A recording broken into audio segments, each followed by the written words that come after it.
Banyak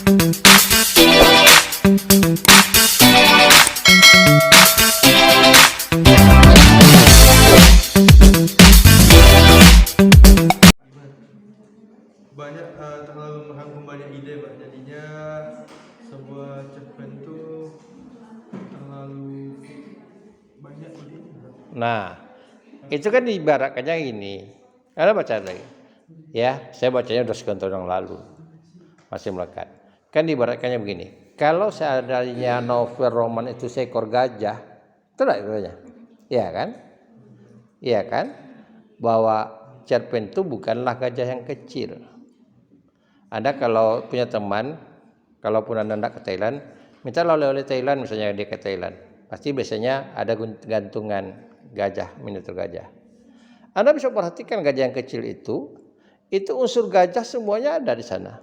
Unsur belalainya, unsur kupingnya, ada di sana. Nah, apa yang bisa kita tangkap?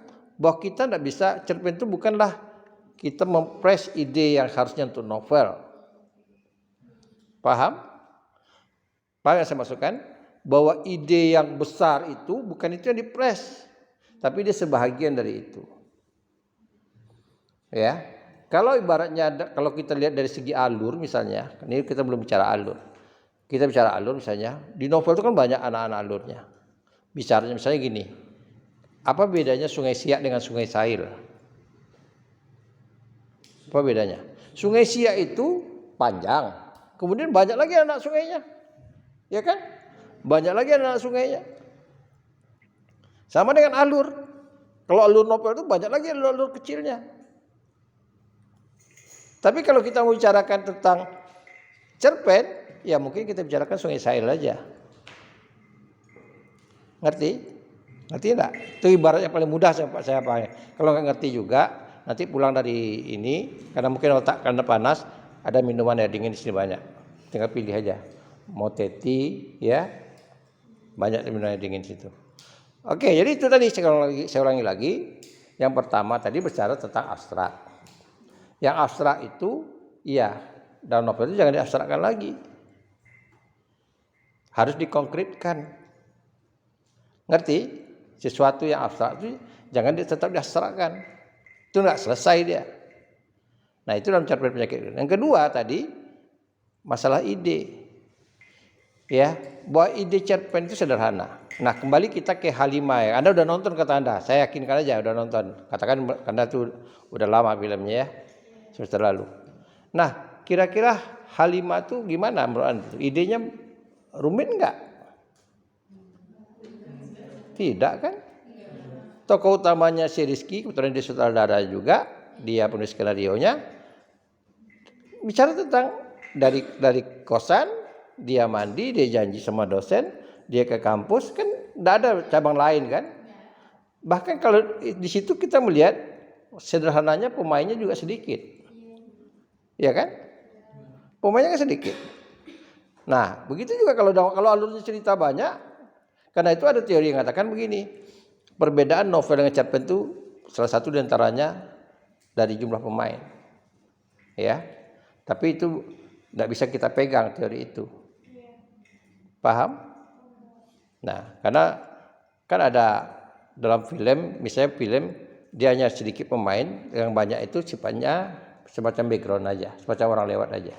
Tapi dia lebih utama pada tokoh sentral aja. Ada yang begitu film. Paham? Jadi dua-dua ngerti. Yang ketiga apa? Coba yang ketiga yang lain. Kamu apa? Yang ketiga. Apa? Kurangnya disiplin menulis, kurang memperhitungkan dengan cermat cara penyampaian atau style. Style itu malah gaya. Cara penyampaiannya. Ya. Kadang-kadang bertele-tele dia. Ngerti? Nah, Halimah itu keunggulannya dia sederhana, nggak bertele-tele. Nanti Anda bisa lihat nanti, Anda bisa pemenang-pemenang yang lain ya. Saya katakan yang memilih pemenang itu bukan saya, mahasiswa. Saya tidak ikut campur.